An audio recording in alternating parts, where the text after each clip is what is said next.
Bon anniversaire. Quel anniversaire? Attendez quelques instants, je vais vous expliquer. Mais avant cela, remerciant Akadosh Baruch Hu pour tous les miracles et en priant pour la délivrance qui va solutionner tous les problèmes. On n'aura plus besoin de prier pour la sécurité de nos soldats puisqu'il n'y aurait plus de guerre. Alors, chapitre 100, Mizmar le seuil de Rila de Nekalorativ de Sadene Bessim Choba le Fanav Nana, de Ukadene Elimu Asana Vila Nachram Avcha Marisa Beusha Besoida, Chatzroy Sabisila Hoy de la Bach Shma Kitoy, Vadene Elam Chazdoy, Viad Doy Vodoy Emun Soy, et donnons de la tzedaka, puisque c'est ça notre puissance, ceci ramène la bracha divine, et n'oublions surtout pas de sonner le chauffard de Elul en attendant d'entendre le chauffard de Mashiach.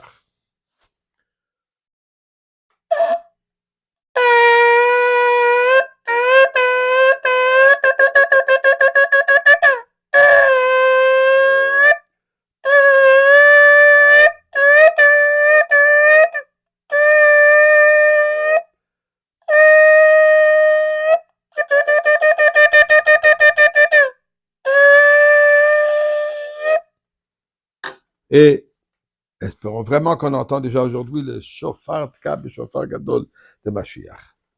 C'est quoi son bon anniversaire que j'ai mentionné tout à l'heure? Eh bien, aujourd'hui, le 25e jour du mois de Elul, c'est le jour de la création du monde, l'anniversaire de la création du monde. Même que d'habitude, on dit Rosh Hashanah, l'anniversaire où Dieu a créé le monde, mais Rosh Hashanah, en réalité, était déjà le 6e jour de la création, puisque c'est à ce jour que l'homme a été créé. Et étant donné que l'homme est la raison pour la création du monde, c'est pour ça qu'on fête Rosh Hashanah au 6e jour, dû à l'apparence de l'être humain. Dieu a créé le monde pour que l'être humain soit sur cette terre pour accomplir sa mission. Mais il fallait bien que ça commence avec la création du monde. Donc, aujourd'hui, c'est la création du monde. D'ailleurs, il y a une coutume que ces 6 jours, d'aujourd'hui jusqu'à Rosh Hashanah, de dire tous les jours de Bereshit, les premiers versets de la Torah de la création du monde. Donc aujourd'hui, c'était Vayomer Elohim Yor, Dieu dit, et qui est la lumière. Vayer et Vayivok Yom Echad. Une base fondamentale de la création du monde est ce qu'on appelle la Bechira Chafshit, le libre arbitre. Tu as créé le monde sur cette base, sur ce principe. Et d'ailleurs, c'est dans la paracha de cette semaine. Moshe Rabbeinu de dire, Haïdoti bachem hayom.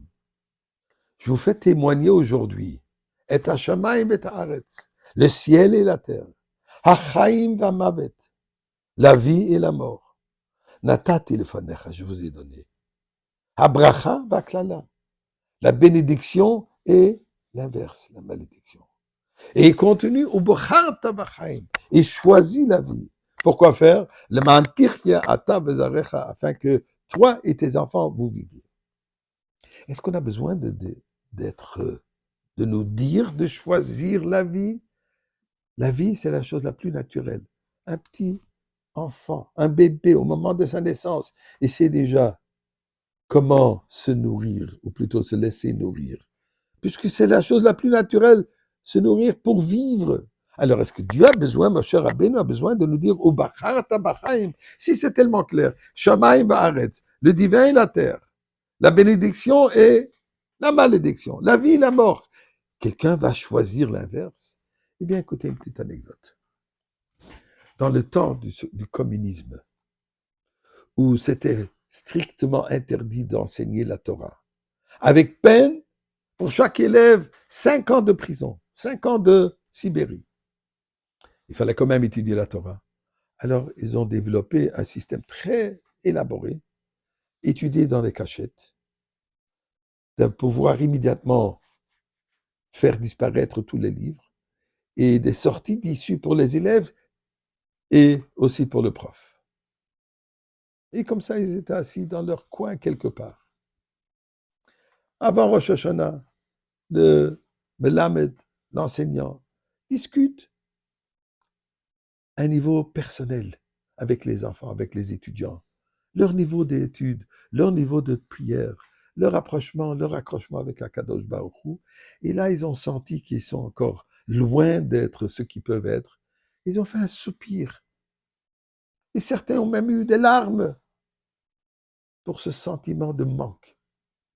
Tout à coup, ils ont réalisé qu'il y a un visiteur communiste, un non invité.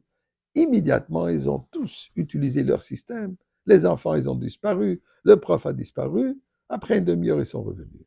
Là, le prof leur pose une question. Il dit, j'ai trouvé quelque chose de remarquable. Quand vous avez vu le danger d'être attrapé qu'on est en train d'étudier, tout de suite, vous avez sauté. Pourquoi vous n'avez pas fait un soupir? Quand j'ai parlé des choses spirituelles, vous avez fait un soupir. Mais là, on a un danger. Mais le danger spirituel n'est pas moindre. Dit la Torah, ou bacharta bachaim, choisis la vie, mais d'une manière concrète, pas juste un soupir, l'action. Et nous disons à Kadosh Baruch Hu, action, Mashiach.